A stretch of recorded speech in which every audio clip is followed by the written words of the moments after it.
Hi, everyone. Welcome to Dojo Live. Today is Tuesday, June 23rd, 2020. I'm Tulio Sergusa, broadcasting from Los Angeles, and I'm joined by my co-hosts, Carlos Ponce, just outside of Mexico City. Luckily, Carlos wasn't impacted by a pretty big earthquake that just happened in Mexico City this morning. Welcome. Glad to see you're safe. And we also have Laura Fimbres, who is in Hermosillo, Mexico. Hi, Laura. Welcome back. We haven't seen you in a little while. It's good to have you back. And our guest today is Soumajit Bhowmik with Styched. Soumajit is the CEO of Styched, and we're going to talk to him today and learn everything about him and his company and how they're disrupting the fashion industry. So, Soumajit, please introduce yourself to the audience. Let us know who you are a little bit. Right. Thank you so much for the kind introduction, and thanks for having me on the show. So my name is Soumajit. I am the CEO of Styched. I've been with Styched for the last year and a half. An entrepreneur for most of my career. I was with Capillary Technologies for almost 3 years. Capillary is into more of e-commerce, omnichannel, CRM. Before that, I was with Jabong. Jabong was a rocket internet company. Sadly, had to shut down a few months back. Again, a fashion marketplace. Before that, I had a string of my own venture, the long-lasting one being Advice, which was into branding and digital marketing. I'm married, have a daughter, 6 years old. I love painting. I love fine arts. I am a senior diploma holder in fine arts. Engineer by education, did my engineering from Indian Institute of Technology. That's about it. Great. Well, thanks for the introduction. Appreciate it. Let's talk about Styched. Tell us a little bit about the company. What gave birth to this idea? What do you guys do?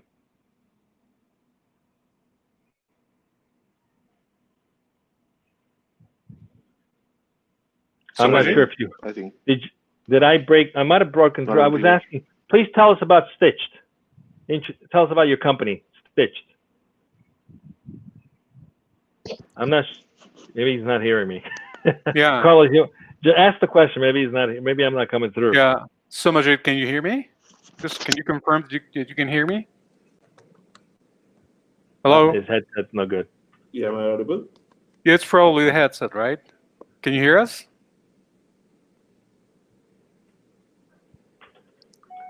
I think we might be experiencing some technical difficulties, just like in television when something compromising is being aired, right?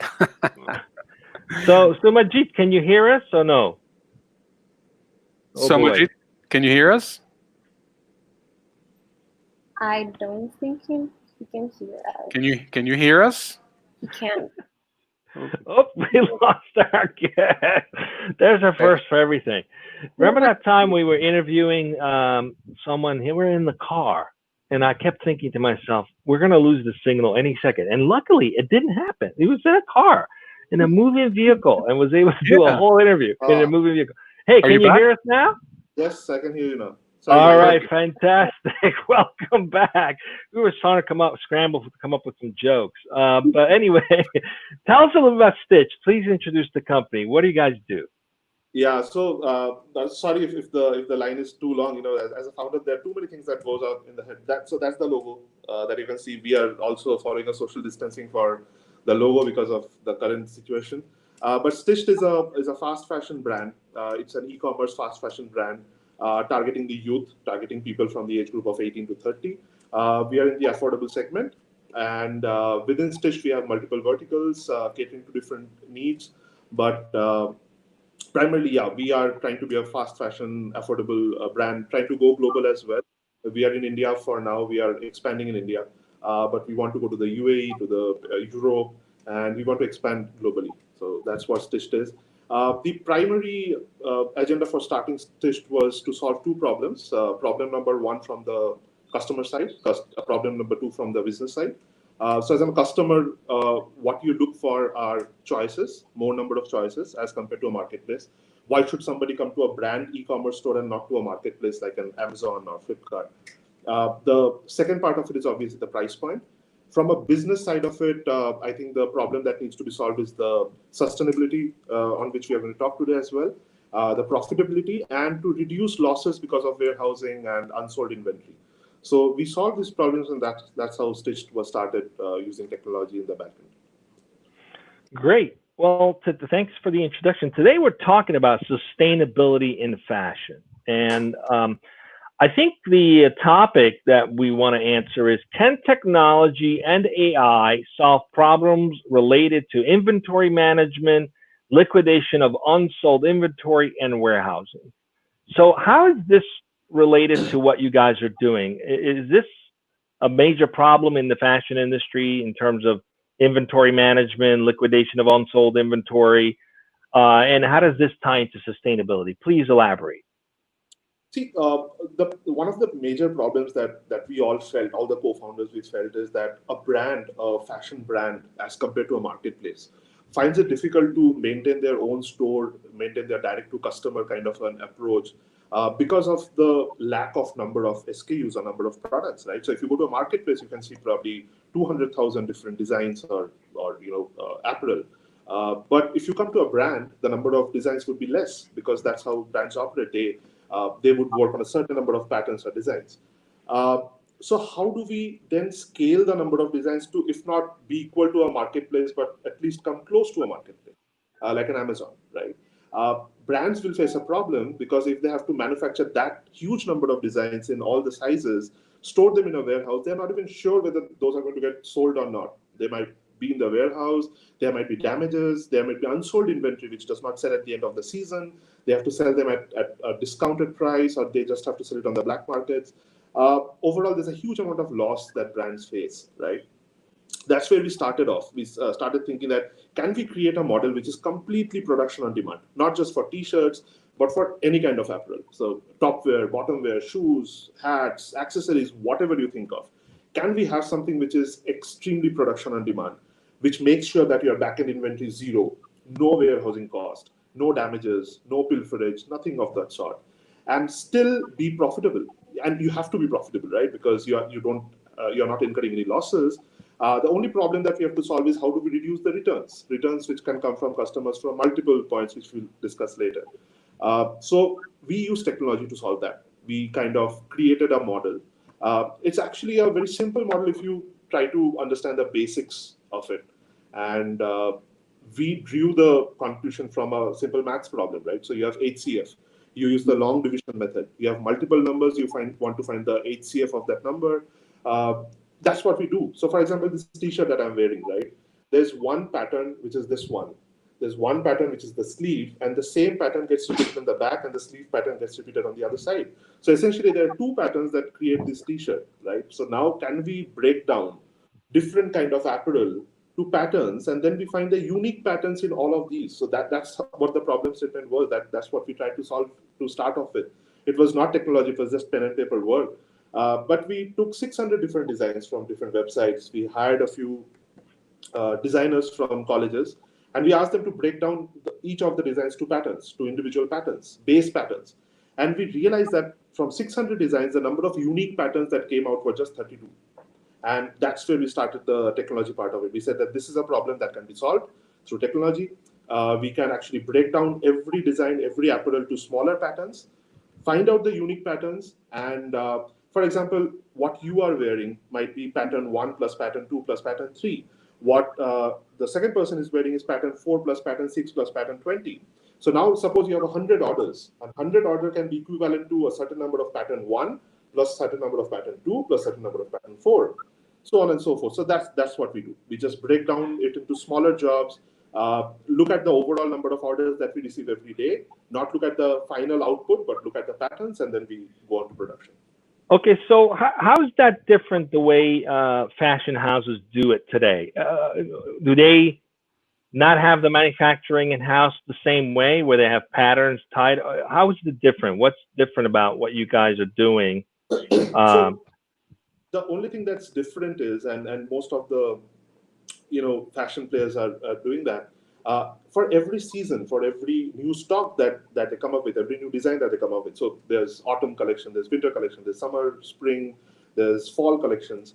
For every collection, they would have to manufacture a certain number of units in the back end, which is why when you go to a store, you might see that those banners, like this is the last 5 pieces left, or this is out of stock, those comes in because you have already manufactured a certain number of units and you're keeping them preempting that will get sold. That gives rise to unsold inventory as well. In our case, we will never be out of stock because we do not manufacture and keep anything ready. Once we receive an order, so for example, today we receive 500 orders. 500 orders is equivalent to say 750 apparel, almost 1.5 items per order. So tomorrow those 750 orders will be manufactured in our office and they will be dispatched through our different delivery partners. We never need to bring any of the styles out of fashion because anybody can order anything at any point of time. We don't have any inventory. The way we work differently from any other fashion brand is we are just in time for every kind of fashion apparel, not just for t-shirt, not just for print work, for everything. Start from scratch. So the way we operate is because of the backend. The backend kind of preempts. So we have data, we have machine learning. It preempts that, okay, in the next 5 days, these are the number of orders that you're going to get for this. And there's a 20% markup to that. So for example, apparel number 1, we get 20 orders per day. Next 5 days, we should be getting 100 orders. The backend will preempt that, okay, at least have 80 orders ready. So what we are going to do is we are going to work on very small liquidation processes. We are not going to keep any inventory. So till date, we have shipped more than 1.5 lakh apparels. If you come to our office, you'll see some 40, 50 apparel lying around. That's the amount which has come back because of various issues. Maybe it was an RTO because the person did not receive the package, or there was a size issue or some other issue that has come back. Now, whatever comes back is again accumulation of patterns so that they can be reused, right? Because they came from a certain pattern, portfolio, so they can be reused as well. And end of the day, we are left with nothing. We are left with no stock. So we don't have to worry about if there's a problem or if an order does not come, or for example, the current situation that's going on, the COVID, there's a delivery disruption, there's order disruption. It doesn't affect us because we don't have a warehouse. We don't have any backline inventory. We don't have a problem with damaged products. So Sujit, I'm sorry, just a quick, sorry for the interruption. Just want to make sure we keep the conversation flowing. We've gotten a request from some viewers to please slow. You're sharing some amazing information. We've gotten a request from the viewers to slow down a little bit so that we don't miss any of that. So please, if you don't mind, that would be fantastic. So just so I understand, you have just-in-time production, basically. It's not, which is also just-in-time inventory. So you don't have to have warehouses. You can print out, for lack of better, basically manufacture, at scale. And how does that have any implications on distribution? How does that come into play? Did the software also that you've invested in and built help handle distribution? Because I'm assuming you manufacture, then you got to ship it out to people, right? So does it change the way it traditionally is done, where the manufacturer also has the shipping facilities and they have ability to plan for things based on the inventory? How does that change the way that's handled? Can you shed some light on that? Absolutely, and I think that's a very important question because that's the second part of the sustainability discussion that we are going to have. So just a prelude to our delivery process, we have tie up with almost 8 different partners and 2 aggregators who deliver to almost pan-India, almost 24,500 odd pin codes, right? Uniques would be around 22,000 pin codes across the country. What the backend does is, and this is the second part of it, wherein the backend also manages the return rate. There are multiple ways in which returns happen when we ship out a product. We typically ship out a product within 24 hours to 48 hours max, depending on the volume of the order. So if you order one certain apparel, it probably would be shipped out within 24 hours. If you order 10 apparels in the same order, it might take a little longer, so it might be shipped out in 48 hours. But situations are a little different now because of the current situation, because of the lockdown, because of the slowdown of the process. There's some delivery issues which are happening, but this is a temporary glitch. Once an order is placed, the backend actually splits the work to multiple smaller jobs, which gets assigned to multiple people. And they said, okay, order number 1 needs work 1 plus work 2 plus work 3. These 3 people have to complete their job to finish the order. And all the orders are treated in a FIFO manner, first in, first out. So whichever order comes in first will get catered to first. Once the shipment has been shipped from our office and the shipping label, or AWB numbers that we call them, are generated based on multiple things. The backend analyzes the pin code and sees which delivery partner has delivered most efficiently for that pin code in the last 6 months. So we have 8 partners. It says that, okay, partner number 1 seems to be the most reliable guy for this pin code. They have always delivered 100% delivery rate. Please use partner number 1. It generates the label for that partner and it sticks on the package. It goes out that same day. In case a pin code has all the partners delivering 100%, it says that, okay, all the partners are doing the same job, so let me go for the cheapest one. This partner seems to be delivering at a lower price compared to the other one, so it generates the AWB for that partner. So this is how it splits all the orders into delivery partners, and then it goes out. Once it goes out, it does an automated, kind of an API call with the delivery partner's backend, and it monitors the package real time. And it sees that whether a package is getting delivered or not. In case it does not get delivered on the first attempt, we get an alarm that this package was not delivered because of so and so reason. So we call up the customer, we call up the delivery guy, we patch them in and say that please get it delivered today. Delivery happens, less than 2% return rate because of that, extremely profitable. So the backend actually plays a role starting from the production till the point of delivery. Wow, that's a pretty so why build this in-house? Aren't there solutions out there that you can license that offer similar outcomes? What was the competitive advantage that you were looking for? Was it purely focused on sustainability, or is there some cost benefit to doing it this way as well? Help us understand the investment value, the return on that investment that you've received so far. Yeah, I think half of the answers you have given.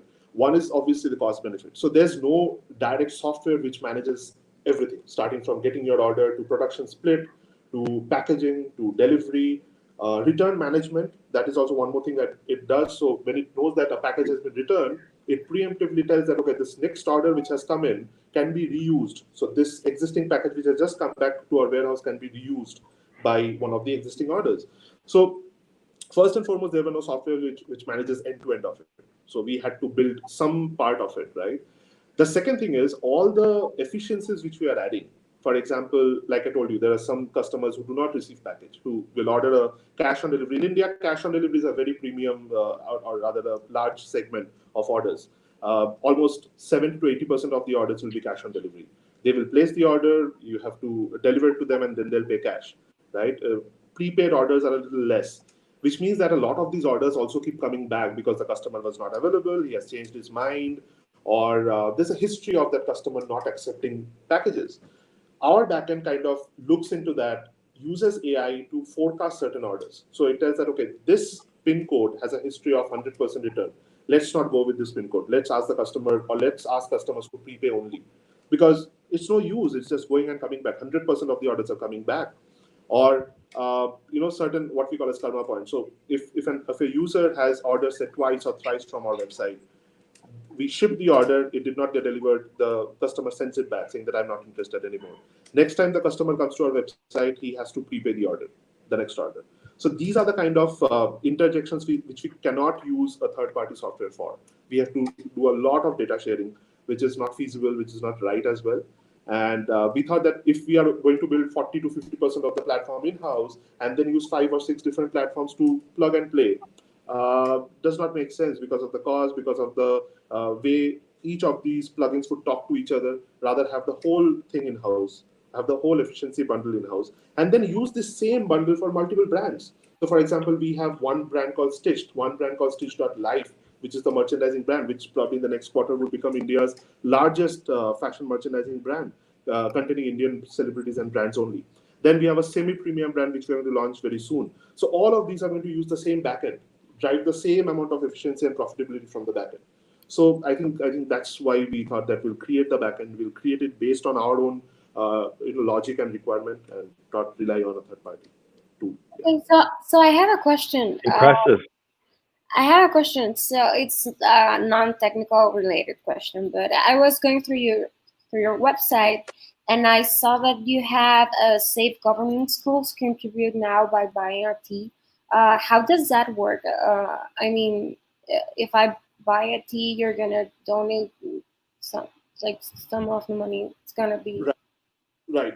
destinated to government schools, or Yeah, how does that work? first of all, I want to thank you for asking that question, because that brings us to the second half of what we are doing. So, Stitched.in, the website that you're seeing, is a fashion website, right? It has all kinds of fashion apparel, but end of the day, we are a startup brand.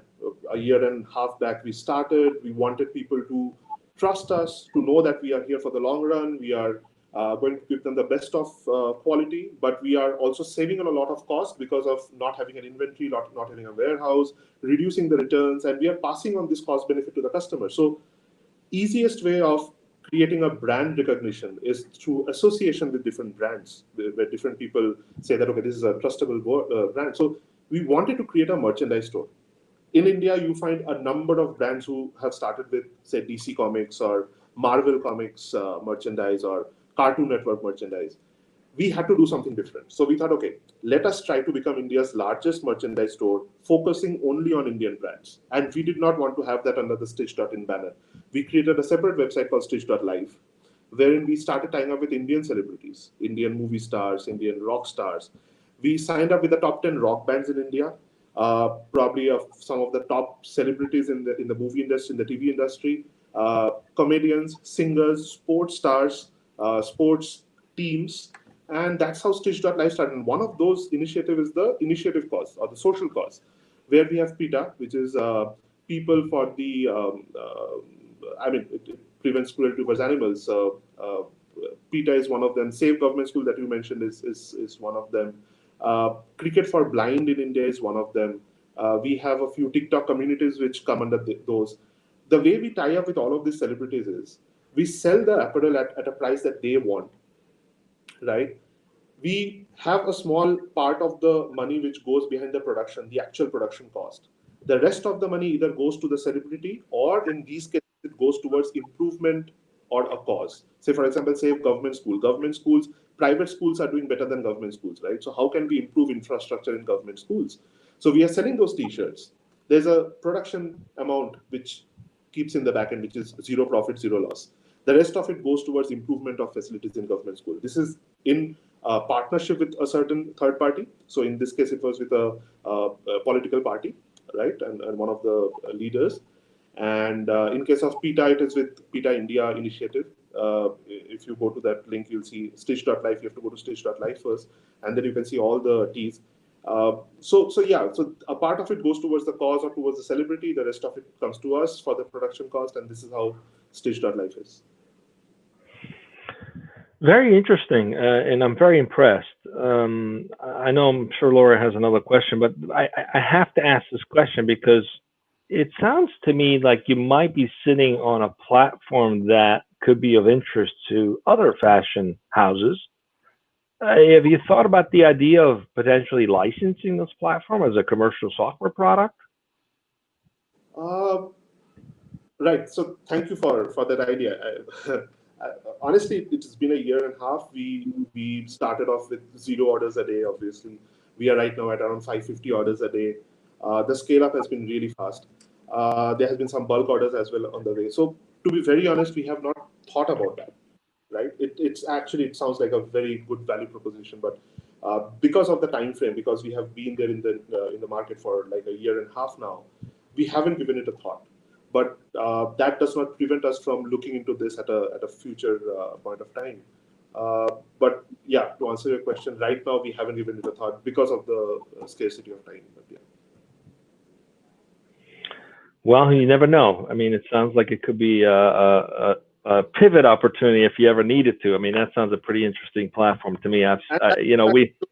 And I'll get back to you saying that you planted the idea in my head when when you talk to hundreds of CEOs and CTOs of technology companies in the past few years, you kind of see patterns and what's out there and what's not out there, and you can quickly realize when there's an opportunity for something new. So I think you might be sitting on an opportunity. Laura, do you have an additional question? We're slowly coming up on wrap up. So I have a question. What's next for Styched? What are like next steps or? Right. So I think next steps. The first step would be there are a couple of modifications that we are doing to reduce human error in the whole production system. So for example, you order 5 tops, 2 of them being the same one and 3 of them being different. The production guys would sometimes confuse and pack just 1 instead of 2 because they are the same. Both of them are the same tops. So these kind of human error, and there are hundreds of them. So we have tried to plug different kind of interception messages at different point of time. So the backend work is still going on, and I'm sure it will keep going on. There are subsequent releases that's going to happen. We are soon going to launch probably around 10,000 different designs, which are in the pipeline. We have worked with multiple designers from multiple strengths who have come in and created a lot of designs for us, with the focus that every design should actually be a combination of patterns which we already have, and how do we then tweak those patterns and create fresh designs. So you're going to see a lot of new designs coming to our website. The third thing, which is probably going to happen during the month of September, October, we are going to go for one small round of funding, post which we are going to expand to UAE. We are going to set up our office in Dubai. The registration is already happening right now as we speak. And we are going to start our office there. The vendor management and everything is almost final there. We have spoken to a lot of vendors for the fabric and stuff like that. We don't need a warehouse, so the setup is actually quite fast, quite simple. So yeah, global expansion is one more thing. And the final thing which is there in my platter for this year is launch of a new brand called Enchic, which is into semi-premium. Stitched is valued, the price of every apparel at Stitched is between 199 INR, which translates to $2.5 USD, to 899 INR, which again translates to around $10, $15, $10, $12. Stitched Enchic would be a little higher priced. It will start from $15, go up to $50 or so. So that's the next thing which we have in our plate. But the backend exactly would be the same. The modus operandi will be the same. So, yeah. Okay, so I have another question. I was, as I said before, I was going through your website and I was looking through some blogs you have, and I saw this one that really interested me, and it's the eternal trendiness of graphic T-shirts, and why are they such a timeless fashion trend? Can you speak about this a little bit more? Because see, the tees are something, unisex tees are something that everyone wants, right? Whether it's men or women, everyone wants to have a tee.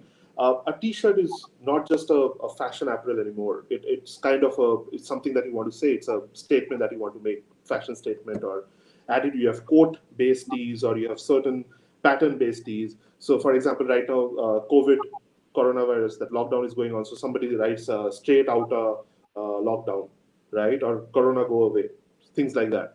Or something attitude that never, back out, or run till you die, or I am a biker. So you can project your personality, you can project your attitude with something written or designed on the tee. And from a business perspective, this becomes one of the easiest, segment or apparel section to foray into, because it's easy. You can buy a t-shirt for very cheap anywhere in the world. You can print. There are a lot of print technologies which are there. You can print something. You don't have to keep anything in your warehouse printed. So this is very fast to market, and I think there's a huge amount of competition as well. But over the last 2 to 3 years, what we have seen is that the demand for t-shirts has grown multifold. You can use this with a jacket, you can with a jeans, pair of denim, shorts, in your gym, athleisure. All of these things have happened. So I think t-shirt was one of the easiest segments that we could start off with, and we did that for a couple of months, got the demand, and then we introduced other categories. Well, Soumajit, I'm impressed with the intersection you've created of art and technology here. I mean, essentially, that's what you're doing. You've invested in technology to improve upon how fashion is manufactured just in time, and certainly helps with sustainability challenges. We're wrapping up. We're up on time. I have one final question for you. What's the journey been like for you as an entrepreneur building something like this? Anything you've learned about yourself in this past 2 years? Oh, I think e-commerce as a vertical has interested me for the last 6 years now. I've been with e-commerce. I've been working on various e-commerce companies for the last 6 years now. And that technical part of it is something which I was well aware of. I mean, the marketing part of it, how the store needs to be set up, who needs to be targeted, delivery, logistics, things like that. What I've really learned in the last 1.5 years is the essence of team building, the essence of giving ownership to different people, getting the right team on board, getting the right core team of 20 members to start off with, giving them the right kind of responsibility, ownership, and then let ideas drive it ahead. One person's idea can never drive a journey, especially for a brand like this, where we are trying to create a global brand. You need multiple viewpoints, you need multiple ideas and thoughts. So I think the importance of team building, the importance of having multiple stakeholders with their own ownership on board is something which I've learned, which I've realized more than learned. I probably would have known that before. But I've realized that this is probably one of the most important part for any startup. So, and in fact, anybody who asks me that what would be a suggestion for any entrepreneur, I keep telling that have your core team of 20 members very well chosen, because they will drive the growth for your company. You alone cannot drive your company single-handedly. Well, Soumajit, it's been a pleasure having you as our guest. Thank you for joining us. Thank you for joining us, Laura and Carlos. We've got 2 more shows this week. We've got one tomorrow at 1 p.m. Pacific, same channel, same place, and one on Thursday as well. We're up on time, but please come back at 1 p.m. tomorrow. We'll have another interesting conversation with an awesome guest. And thanks for joining us, and be safe, everyone. Thank you. Bye-bye. Bye-bye.